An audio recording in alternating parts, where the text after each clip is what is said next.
24절에 있는 말씀입니다. 누가복음 14장 15절에서 24절에 있는 말씀,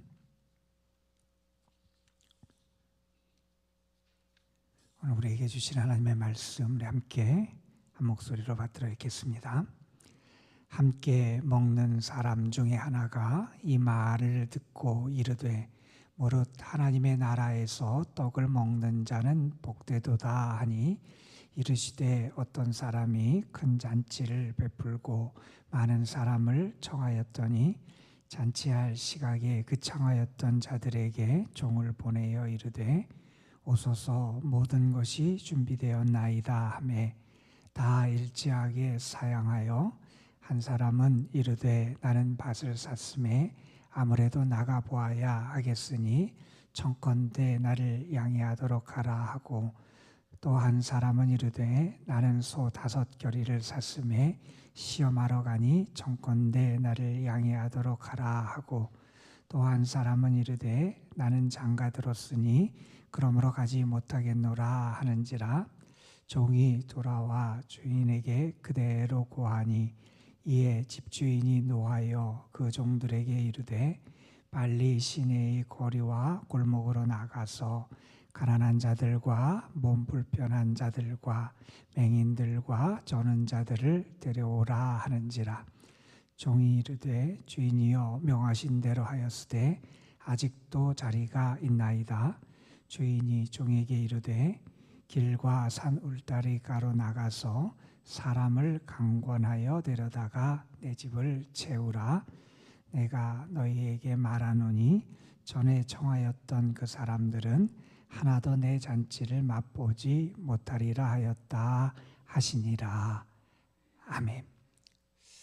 오늘의 말씀도 어제 우리가 함께 읽었던 7절 이하의 말씀처럼 예수님이 식탁에 앉아서 사람들과 함께 식사하시면서 주셨던 그러한 교훈의 말씀이지요. 그래서 우리가 식탁 담화 이렇게 표현하는 그러한 말씀이 오늘도 이어지게 됩니다. 함께 먹는 사람 중에 한 사람이 어떤 말을 하게 되고, 그 말을 기점으로 해서 예수님께서 거기 있는 사람들에게 교훈하시는 그런 내용이 여기 등장하게 됩니다. 우리가 하나님에 대해서 여러 가지로 하나님을 묘사하는데, 하나님을 나타내는 그런 표현 가운데 하나는 뭐냐면, 하나님은 우리를 부르시고 초대하시는 하나님이시다 하는 거지요. 잔치를 준비하시고 모든 것을 갖춘 다음에 우리를 초대하시는 하나님. 그래서 우리가 그 하나님의 초대에 응하면 하나님이 준비하신 많은 것들을 누리며 행복할 수 있도록 하나님은 우리를 초청하고 초대하시는 하나님이다 하는 것을 보여주기도 합니다. 우리가 잘 아는 이사야 말씀에 보면 하나님은 그렇게 말씀하시지요. 목마른 자들아 오라, 돈 없는 자도 와라, 돈 없이 값 없이 와서 포도주와 젖을 사라. 주님은 포도주와 젖, 그 좋은 것을 우리에게 준비하시고 우리를 부르시는 하나님이시다 하는 거죠. 그런데 사람들은 어떻게 살아가느냐? 양식이 아닌 것을 위하여 은을 달아주고 배부르게 못할 것을 위하여 수고한다는 거예요. 정말 하나님 안에 있는 은혜와 행복을 알지 못하고 하나님의 초대에 응해서 하나님께 나와야 되는데, 그러지 못하고 다른 것을 위하여 애쓰며 살아가는 모습, 그런데 그것은 양식이 아닌 것을 위하여 내 물질과 재물을 허비하는 삶과 같다는 거예요. 배부르게 못할 것을 위하여 수고한다는 거예요. 예레미야서에 보면 하나님께서 이스라엘 백성들의 죄악을 그렇게 책망하셨지요. 너희가 생명의 근원이 되는 하나님을 버렸다, 이런 책망을 하고, 너희가 웅덩이를 팠는데 터진 웅덩이를 팠다, 그런 말씀을 해요. 우리가 무언가 애쓰고 수고하고 노력하고 땀 흘려 사는 것 같은데 아무것도 거둘 수 없는 헛된 노력을 하는 것, 그것이 하나님께서 보시는 어리석은 사람들의 모습이라는 겁니다. 하나님은 모든 것을 준비하고 우리를 초대하시는 하나님이시다 하는 것을 우리는 알게 됩니다. 오늘의 말씀도 주님이 우리에게 가르쳐 주시는 교훈 가운데서 하나님의 나라의 천국 잔치에 대한 큰 잔치의 비유를 우리에게 해주신 그러한 말씀이지요. 함께 먹는 사람 중에 한 사람이 일어나서 이렇게 말합니다. 하나님의 나라에서 떡을 먹는 사람은 복됩니다.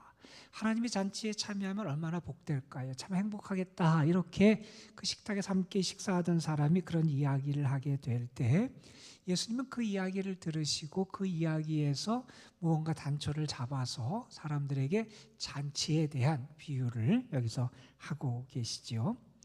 이 말씀 우리가 너무나 잘 아는 말씀입니다. 16절에 보면 어떤 사람이 큰 잔치를 베풀었다. 물론 여기서의 잔치는 하나님 나라에서의 잔치를 의미하고 하나님의 나라 구원의 역사 예수님의 그 사역의 과정을 우리에게 보여주는 그러한 말씀이기도 한데 예수님께서는 이 잔치의 비유를 하십니다. 우리가 잘 아는 내용이 이어집니다. 잔치할 시각이 됐어요. 그래서 그 청하였던 자들에게 다시 말해서 이미 그들은 초대를 받았던 사람들이지요. 청하였던 사람들이고 그들은 잔치가 있다는 것도 알고 자신이 초대받았다는 것도 알고 자신들이 무엇을 해야 되는지도 알던 사람들이었지요. 자, 그 사람들에게 이제 종을 보냅니다. 뭐라고 보내냐면 이렇게 보냅니다. 오소서 모든 것이 준비됐다. 이제 다 준비가 됐다는 겁니다. 그러니 와서 잔치에 참여하라고 종들을 보냈을 때 그 사람들이 거절하는 이야기가 18절부터 20절에 등장을 하지요. 1차로 초대받은 사람들, 초청을 받은 사람들이 거절하는 그 핑계를 대는 이야기, 그 이야기가 여기 기록되어 있습니다. 그들은 뭐라고 얘기합니까? 한 사람은 이렇게 말합니다. 나는 밭을 샀으니 나가봐야 된다. 또 한 사람은 나는 소를 샀으니 시험해 봐야 된다. 나는 장가 들었으니 거기 못 가겠다. 이렇게 핑계를 대면서 초청을 거절하게 됩니다. 일상의 핑계를 그걸 들어서 그 주인의 초대에 거절을 하는 사람들의 모습을 여기서 우리에게 보여주고 있죠. 우리가 이 말씀을 보면서 먼저는 이 초대에 거절하는 사람들의 그런 관점에서 한번 볼 필요가 있을 거예요. 그들은 그 주인의 초대를 거절합니다. 이미 초대를 받은 사람들이고 자기가 초대를 받아서 그 자리에 갈 것을 그들은 알고 있었던 사람들이고 그곳에 가야 된다는 것도 알고 있었던 사람들이 그들의 일상을 핑계대면서 그 잔치에 참여하지 않는 거죠. 이것은 어쩌면 그 당시 유대교 종교 지도자들 선택받았다고 하는 그 사람들만의 모습은 아닐 것 같다 하는 생각을 해보게 됩니다. 어쩌면 이것이 우리의 모습이고 하나님 앞에서의 우리의 연약한 모습이 아닌가 하는 생각을 해보게 되는 겁니다. 우리는 하나님의 부르심과 하나님의 사명 앞에서 자꾸 변명하고 핑계하면서 그것을 못 들은 척, 못 본 척 혹은 그것이 나에게 상관없는 척, 중요하지 않은 척 이렇게 할 때가 우리가 얼마나 많은지 몰라요. 이스라엘 백성들이 바벨론의 포로로 끌려갑니다.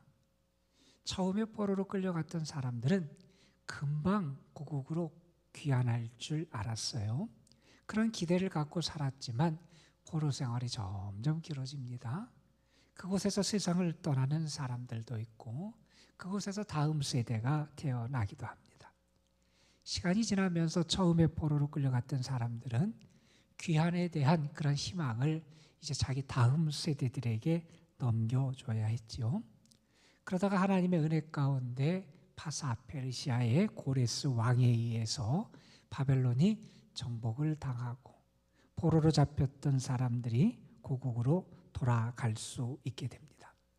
그들은 고국으로 돌아가면서 그들이 민족을 재건하고 나라를 재건하는 그 위대한 사명과 꿈을 가지고 고국으로 돌아가게 되죠. 그런데 그들이 마주한 현실은 그렇게 녹록지 않았죠. 너무나 어렵고 힘든 현실이 그들 앞에 놓여 있었습니다. 하나님의 성전이 불탔습니다. 벽만 남아 있습니다. 성전 뜰에 무성한 잡초들이 무성합니다. 그들의 거할 땅들은 황폐한 땅이 되어버렸습니다. 거할 집도 없습니다. 삶의 터전도 다시 일궈야 합니다. 토지도 다시 가꾸어야 됩니다. 그들의 삶에서 당장 먹고 살고 친구들의 긴 일을 걱정해야 되고 그들이 염려하고 돌봐야 될 일들이 많이 있습니다. 그 눈앞의 현실 앞에서 그들은 하나님의 말씀을 잊어버립니다. 아니, 그것을 못 듣는 척하고 미뤄버리지요. 안식일을 거룩하게 지켜야 되는데, 하나님을 온전히 예배해야 되는데, 하나님 앞에 감사의 예물을 드려야 하는데, 하나님에게 11조를 바쳐야 되는데, 무엇보다도 하나님의 성전을 재건해야 되는데, 그 일들이 그들 앞에는 지금 당장 급하게 여겨지지 않지요. 그들이 어떻게 합니까, 여러분? 상황이 좀 더 나아지면, 나중에 우리에게 여유가 생겨지면 그때 하겠다는 마음을 갖게 되지요. 당장 그들 앞에 있는 문제가 더 커 보였지요. 하루 끼 일을 걱정해야 됐습니다. 거할 집을 걱정해야 됐습니다. 살아갈 기반을 만들어야 했습니다. 그들은 핑계였어요. 현재 삶이 너무 어렵다는 거예요. 현재 우리의 삶의 모든 것이 너무나 우리에게 어려운 상황이라는 거예요. 그게 급하다는 거예요.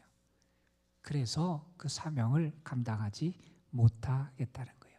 그런 이스라엘 백성들에게 하나님께서 학개 선지자를 통하여 그렇게 그들을 책망하시죠. 너희들은 말한다는 거예요. 지금 하나님의 일을 할 시기가 아니다. 너희들은 이렇게 말한다는 거예요. 하나님이 그들에게 사명을 주셨는데 그들은 지금이 그때가 아니라고 말합니다. 지금은 우리의 삶의 기반을 더 든든히 세워야 될 때고, 더 집을 크게 만들어야 될 때고, 더 많은 양식을 거둬야 될 때고, 더 많이 돈을 모아야 될 때고, 사람들이 그러면서 하나님의 일을 소홀히 여기더라는 거예요. 그들을 향해서 학개 선지자는 말합니다. 더 이상 변명하거나 핑계대지 말고 하나님의 일을, 하나님이 맡기신 것을 삶의 우선순위로 세우라고 가르칩니다. 여러분은 어떠세요? 여러분은 정말 여러분에게 하나님이 우선입니까? 하나님의 초대가 여러분에게 우선입니까? 하나님의 부르심이 우선입니까? 우리도 다를 바 없는 것 같아요. 하나님 너무 바빠요. 하나님 아시잖아요. 나에게 여유가 없어요. 이런 것이 없어요. 저런 것이 없어요. 혹시 우리의 모습은 하나님보다 다른 것에 우리의 삶의 우선순위가 있지는 않은지, 이들의 모습을 보면서 우리가 다시 한번 우리 자신을 살펴보게 됩니다. 자, 이렇게 될 때 주인이 그 소식을 듣고 21절에 보면 노합니다. 주인이 분노하게 되지요. 그래서 종들을 어디로 내보냐면 시내의 거리와 골목으로 나가서, 거리와 골목으로 가서 가난한 자들, 몸이 불편한 자들, 맹인들, 저는 자들을 데려오라 그럽니다. 이 사람들은 누굴 말합니까? 이스라엘 사람이었는데 그 이스라엘 사람들 가운데 소외된 사람들이었어요. 이스라엘 백성들 가운데서 그들은 구원을 받을 수 없다고 여겨지는, 구원에서 제외됐다고 여겨지는 그러한 사람들, 그런데 그 사람들을 초대하라는 겁니다. 그들에게 복음을 전하라는 거죠. 그래서 그들이 잔치의 자리에 오게 하라는 거죠. 자, 그래서 그 주인의 명을 따라서 종들이 그렇게 합니다. 그러나 여전히 자리가 비어 있다 그러죠. 그때 주인이 이제 이렇게 말합니다. 처음에는 초대받은 사람들, 그 다음에는 그 거리에, 그 가까이 있는 거리에 있는 사람들, 이제는 멀리 가게 합니다. 길과 산 울타리로 가서 사람을 강권하여 데려다가 내 집을 채워라. 여기서의 저 멀리 있고 길과 산 울타리 거기에 있는 사람들은 여기 가까이 있는 이스라엘 사람들을 얘기하는 게 아니라 저 멀리 있는 이방인들을 나타내는 그러한 이야기일 겁니다. 하나님은 이렇게 처음에는 이스라엘에 선택받은 사람들에게 그리고 이어서 하나님은 이스라엘 가운데 소외된 사람들에게, 그리고 결국에는 나중에는 이방인들에게 그 초대와 구원의 은혜를 허락해 주신다 하는 것을 여기서 우리에게 보여줍니다. 왜 하나님의 나라와 구원의 복음이 유대인들로부터 이방인에게 갔느냐? 그들이 주님의 초대에 응하지 않았기 때문이라는 겁니다. 이 말씀을 우리에게 전해주는 이 예수님의 교훈, 우리가 이 말씀을 보면서 마지막에 있는 말씀, 주인이 종들에게 이뤄서 길과 산 울타리로 나가서 사람을 강권하여 데려다가 내 집을 채우라. 이 말씀에 대한 설교를 우리가 많이 들었을 거예요. 우리는 사람들을 강권하여, 그래서 설득하여 그들이 초대에 응하도록 복음을 전해야 되는 사람이다 하는 겁니다. 이제 우리가 종의 입장에서 우리의 사명이 무엇인지를 생각해 봐야 된다는 겁니다. 내가 초대를 받은 사람이면 나의 삶에서 우선을 하나님의 초대에 둬야 된다는 것이 교훈이라면, 내가 이제 주인에 의해서 종으로 파송된 주인의 종의 입장이라면 나의 사명은 뭐냐? 나가서 복음을 전하는 게 우리의 사명이다 하는 것을 우리가 다시 한번 깨닫게 된다는 겁니다. 어느 분이 이런 얘기를 했어요. 복음을 말하지 않는 침묵은 죄에 해당한다. 그런 얘기를 했습니다. 우리는 내가 뭔가 욕심을 품어서 다른 사람을 해하고 빼앗고 악한 마음을 품어야 그것이 죄라고 생각할지 모르지만, 믿음의 사람은 뭐라고 말하냐면 복음을 말하지 않은 침묵도 죄가 된다. 이것을 알 수 있어야 한다는 거죠. 여러분, 군인이 있습니다. 군인이 자기 구두를 잘 닦았어요. 구두에서 반짝반짝 광이 나고 빛이 납니다. 옷도 다림질을 잘했어요. 군복을 잘 입었어요. 정복을 입었어요. 그리고 본인이 받았던 훈장들을 정복에다가 잘 달았어요. 모자도 잘 다듬어서 썼어요. 참 멋진 모습을 보여줍니다. 여러분, 그렇게 구두가 반짝이고 옷이 다림질이 잘 됐고 모자가 멋지고 정복을 잘 입었고 훈장을 많이 달았다고 좋은 군인이 아니잖아요.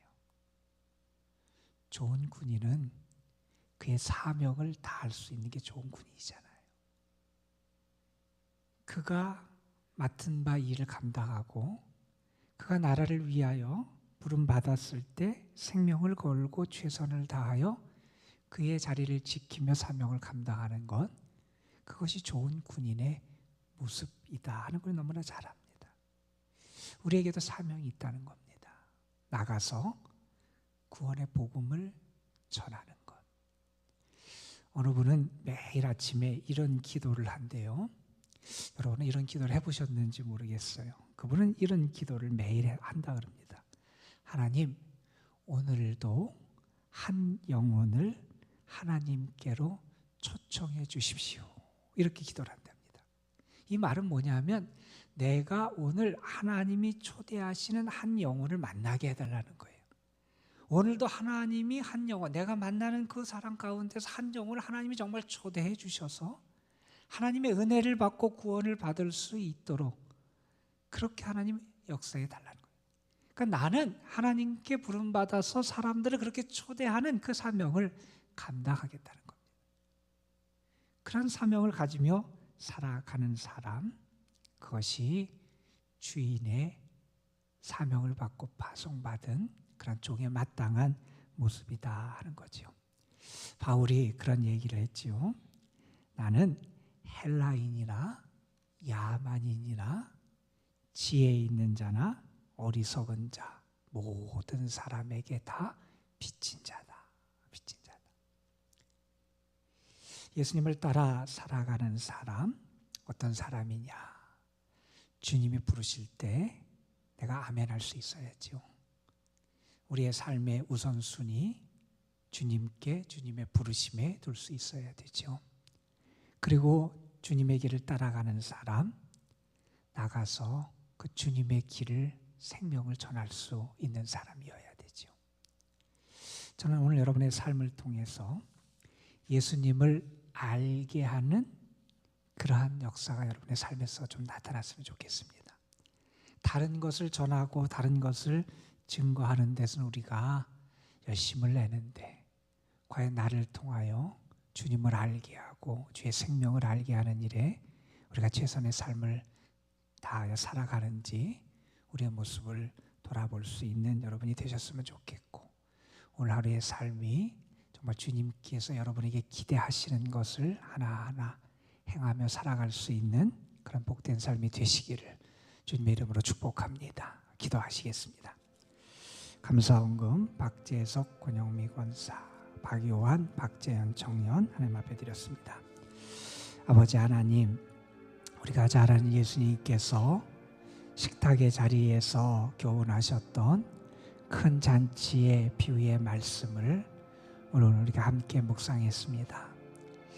마땅히 초대받았음을 알았던 사람들, 그리고 그 초대에 내가 가야 할 것을 알았던 사람들이 자기의 일상의 문제를 핑계로 그 초대에 응하지 않은 그러한 모습을 우리에게 예수님은 가르쳐 주셨습니다. 그 삶의 문제, 그것이 나에게 지금 급하고 초대는 내가 아직 응할 때가 아니고 내가 하나님의 부르심, 하나님의 일을 그것은 내가 아직 할 때가 아니라고 생각하는 그런 사람들, 혹시 나의 모습은 그러한 핑계대는 자리에 있는 그 사람들과 같은 모습을 하고 있지는 않은지 하나님 우리의 모습을 돌아볼 수 있는 지혜도 우리에게 허락해 주시고, 이제 우리의 삶에서 삶의 우선순위가 하나님께, 하나님의 부르심에, 하나님의 초대에 있을 수 있도록 하나님 우리의 믿음을 다시 한번 붙잡아 주옵소서. 종은 주인의 부름을 받아서 사명을 받고 나가서 복음을 전하고 초대하는 일을 감당했습니다. 나에게도 그러한 사명을 주셨는데 하나님을 알게 하고 하나님 나라의 잔치에 초대하는 사명, 예수님을 알게 하고 생명의 복음에 사람들이 이룰 수 있도록 초대하는 사명, 귀한 사명을 주셨는데 내가 그 사명을 감당하고 있는지 우리의 직분자, 사명자로서의 모습도 다시 한번 우리가 살펴볼 수 있도록 인도하여 주옵소서. 그래서 우리의 신앙이 이제는 예수 그리스도를 따라가는 사람답게 하나님을 우선으로 두고 우리의 삶에서 주님을 드러내고 증거하는, 내가 만나는 한 영혼들에게 예수 그리스도를 알게 하는 귀한 사람으로 살아갈 수 있도록 인도하여 주옵소서. 오늘도 하나님 앞에 드려진 귀한 예물 받으시고 가정, 삶에 하나님의 도우심과 은혜를 풍성하게 허락하여 주옵소서. 이 시간도 하나님 앞에 나와서 기도합니다. 특별히 우리가 소망을 갖고 작정하며 더욱 힘써 기도하는 이 기간, 우리가 살아계신 하나님, 능력의 하나님, 우리를 도우시는 하나님, 우리와 함께 하시는 하나님, 우리 중에 역사하시는 그 하나님을 경험하는 귀한 기도의 능력과 역사와 축복이 나타나는 그런 기간이 될 수 있도록 하나님 인도하여 주옵소서. 특별히 연로하신 분들, 병중에 있고 어려운 가운데 있는 분들, 연약한 분들, 하나님 오늘도 사랑하시고 도와주시고 붙잡아 주실 줄 믿사옵고 우리 구주 예수 그리스도의 이름으로 기도드리옵나이다. 아멘.